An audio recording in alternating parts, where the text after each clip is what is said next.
नमस्कार। स्पिरिचुअल क्या होता है? आध्यात्मिक मार्ग पे चलना,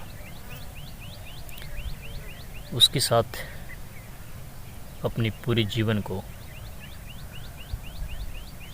किस प्रकार से आगे बढ़ता है और स्पिरिचुअल की सोच क्या साइंस से भी ज़्यादा बेहतर होता है, या फिर स्पिरिचुअल मैन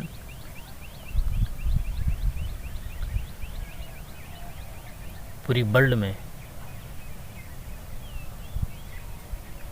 जिस प्रकार की साइंस आज डेवलप हो रहा है, क्या वो सारा खेल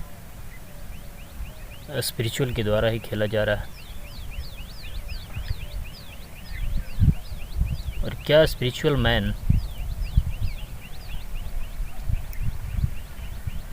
एक ईश्वर का रूप होते हैं? इन तथ्यों पे मैं आज विस्तार पूर्वक बात करूंगा।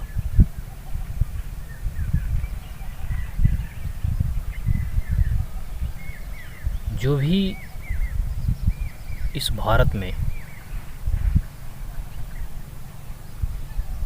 गॉड मैन या गुरु या आध्यात्मिक मैन इस ब्रह्मांड के द्वारा बनाया गया,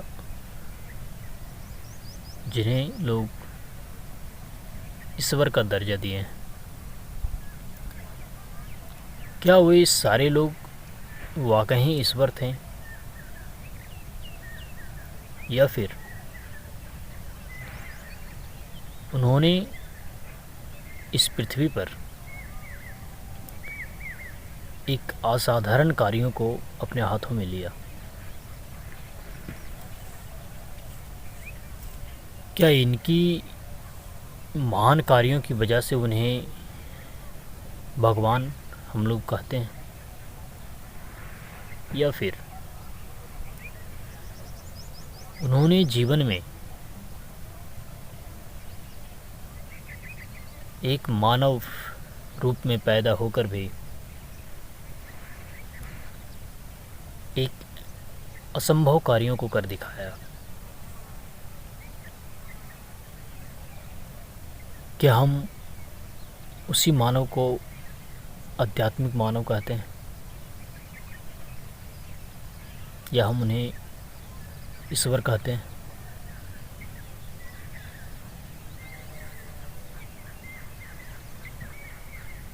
जो भी इस ब्रह्मांड में आध्यात्मिक प्रक्रिया को जिन्होंने भी खोजा है, वो पूरी दुनिया को नहीं खंगाला। उन्होंने कभी भी पूरी दुनिया की खोज नहीं की, क्योंकि स्पिरिचुअल आध्यात्मिक जो होती है वो किसी वस्तु को खोजने का कार्य नहीं है। जिसे हम खोज रहे हैं वो कोई वस्तु नहीं है, और स्पिरिचुअल कोई ऐसा कार्य भी नहीं है जिसे किया जा सकता है। आध्यात्मिक की माने तो इस ब्रह्मांड में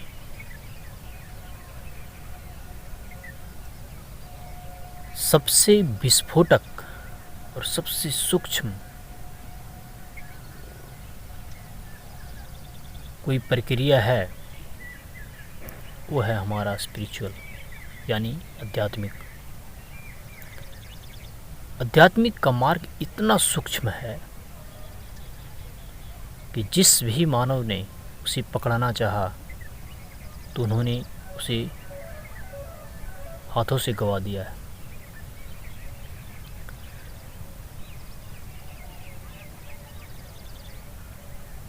चाहे इस पृथ्वी की संरचना जिस प्रकार हमारे वेदों और ग्रंथों में लिखा गया है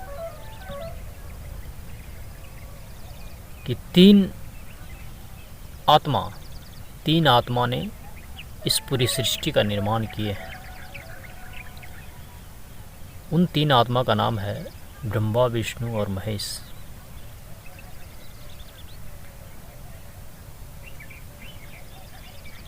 जब वो पूरी सृष्टि का निर्माण कर रहे थे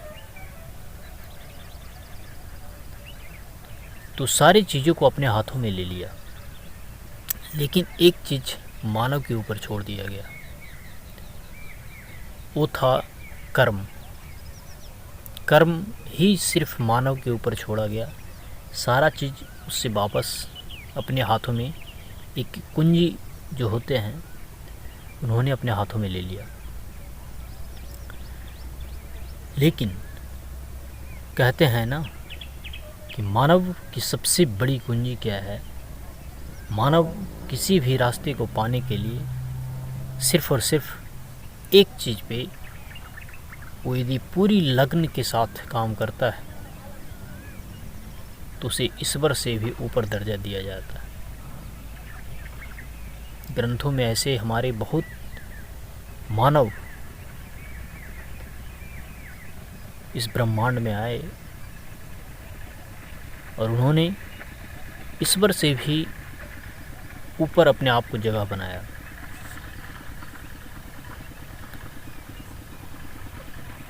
लेकिन कुछ गिने चुने लोग जो होते हैं, कुछ अंधकार में भटके हुए लोग जो होते हैं, उन्हें लगता है कि मैं स्पिरिचुअल मार्ग पे चल रहा हूँ, मैं दुनिया का सबसे बड़ा खोजी हूँ, यानी मैं दुनिया का सबसे बड़ा रिसर्चर हूँ। लेकिन उस मानव को ये भी नहीं पता है कि जिसे आप खोजना चाह रहे हैं उसे कभी खोजा नहीं जा सकता है, उसकी खोज संभव ही नहीं है। वो कोई वस्तु नहीं जिसे आप प्राप्त करना चाहते हैं। आध्यात्मिक एक ऐसा सॉफ्टवेयर है जिसे सिर्फ और सिर्फ अपने अंदर निर्माण किया जा सकता है। और जिस भी मानव के पास सॉफ्टवेयर निर्माण हुआ है उसमें किसी दूसरे व्यक्ति के ऊपर, किसी दूसरे पे टिप्पणी करने की उनके पास समय नहीं है। समय की बात करें तो कहने का मतलब है वो कभी जीवन में किसी दूसरे के ऊपर पैर रखकर कभी वो ऊपर उठना नहीं चाहते हैं, क्योंकि वो जानते हैं कि ईश्वर का मार्ग जो है वो सबसे प्रबल है। क्योंकि हर छोटे से छोटे जीव को लेकर चींटी, एक छोटे से चींटी, एक छोटा सा चूहा, बिल्ली, पंछी, हाथी, मानव, वो हर सजीव जीव में परमात्मा का जब साक्षात दर्शन होता हो तो क्या वो किसी का अपमान या उनके साथ कोई टिप्पणी करना चाहेंगे? नहीं। इसीलिए उन्हें ईश्वर का दर्जा दिया जाता है। आध्यात्मिक कोई ऐसी कुंजी भी नहीं है जिसे आप किसी मानव पे नरसंहार करें, जीवन को रिसर्च करें और फिर दूसरे पे पाप करें। ऐसे भी मानव हमारे इस पृथ्वी लोक में हुए हैं जिन्होंने आध्यात्मिक के द्वारा बहुत सारी शक्तियों को प्राप्त किया, फिर उन्होंने जीवन में मानव के द्वारा मानव में ही अत्याचार करना शुरू किए। उनको अंत करने के लिए फिर से ईश्वर को इस पृथ्वी लोक पे आना पड़ा। ये सारी कहानियाँ हमारे भारतीय ग्रंथों में लिखा हुआ है। एक सिर्फ कहानियाँ नहीं, ये हमारे हिस्ट्री है, जिसे समय आ गया है लोगों को जानने की आवश्यकता हो रही है। जैसे जैसे लोग इन सारे सत्य को जितना जल्दी वो अपने जीवन में उतार लेते हैं, उतना ही इस ब्रह्मांड के लिए और इस मानव कल्याण के लिए एक सरल रास्ता बन जाएगा।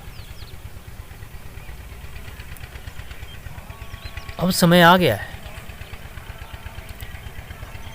कि किसी पे भी, यानी किसी भी मानव पे बिना क्वेश्चन मार्क का वो अपने आप को आगे बढ़ाएं, जीवन को रिसर्च करें, क्योंकि जीवन को जब तक रिसर्च नहीं करेंगे दुनिया में भटकते रह जाएंगे। और साइंस बहुत अच्छी चीज़ है, जिन्होंने आज के मानव को इतना सिंपल वे में सारी चीज़ों को उपलब्ध करवाया है। साइंस बहुत ही बेहतर काम कर रही है, लेकिन प्रकृति को बचाते हुए, प्रकृति को नष्ट नहीं होनी चाहिए, उस पर भी विशेष ध्यान दिया जाए। और उनकी सारी समस्या जो साइंस में आ रही है, उसका सारा समाधान हमारे ग्रंथों और महाकाव्यों में लिखा गया है। भारत की एक प्राचीन सभ्यता को पूरे विश्व में फैलाने का समय आ गया है, क्योंकि जैसे जैसे मानव इस प्राकृतिक से जुड़ता जाएगा, उसी ब्रह्मांडीय ऊर्जा, इस ब्रह्मांडीय ऊर्जा को उसके अंदर अपने आप धीरे धीरे पहचानता चला जाएगा।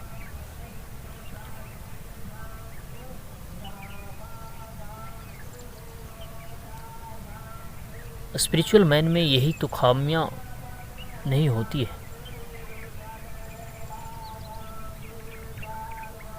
क्योंकि वो जानते हैं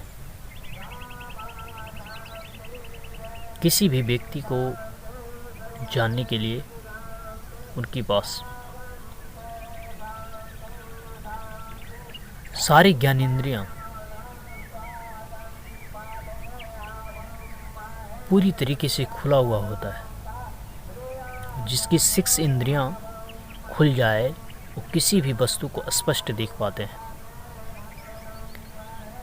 स्पष्ट देखने का मतलब है उसको उसी रूप में पहचानना जो कुछ हुआ है, जो कुछ भी है उन्हें साक्षात दिखाई देना ही तो स्पिरिचुअल है।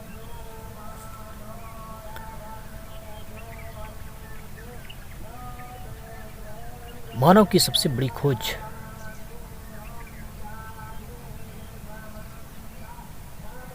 आध्यात्मिक प्रक्रिया को जानना है, क्योंकि मुझे नहीं लगता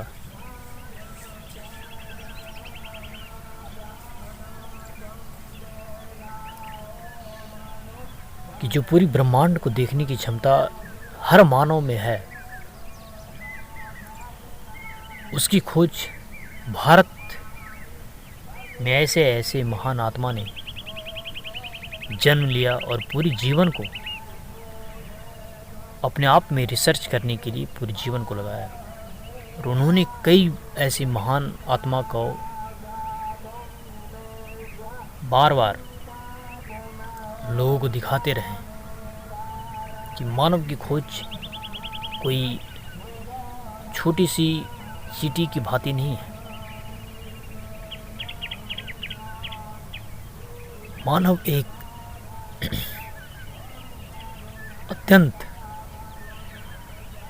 अत्यंत विशालकाय है, जिसे आप एक साधारण मानव कह रहे हैं, वो कोई छोटी सी चीज नहीं।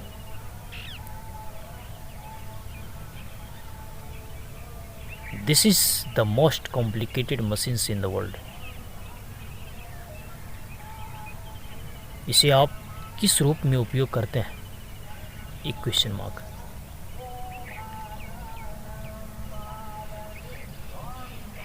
आध्यात्मिक प्रक्रिया में जब भी मानव ने सबसे बड़ी खोज की बात की है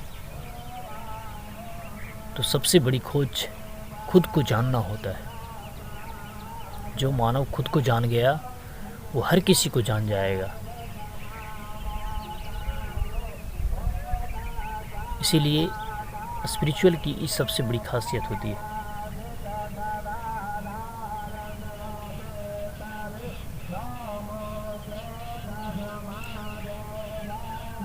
समय आ गया है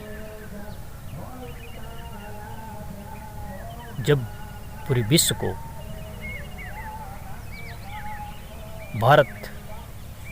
भारत भूमि एक ऐसे विश्व गुरु को प्रदान करे जिससे फिर पूरा विश्व भारत का लोहा को माने।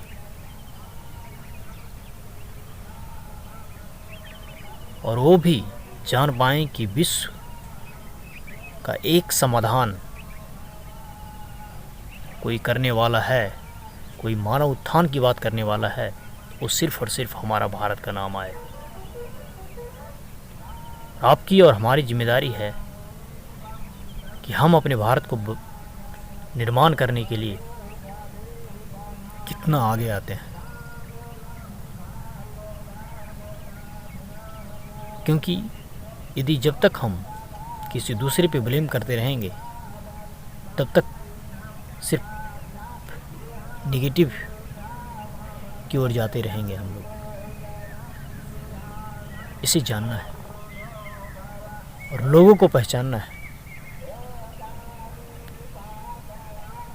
लोगों को पहचान कर हमें आगे बढ़ना है और आध्यात्मिक प्रक्रिया को पूर्ण रूपेण पूरे विश्व में फिर से दिखाना है। मैं सेंट अमर मौर्य आपको नमस्कार करता हूँ, क्योंकि आप भी एक ईश्वर का रूप है। अपने आप को पहचानिए और जीवन प्रक्रिया को पूरी तरीके से अपने आप में खो जाइए। बहुत बहुत धन्यवाद।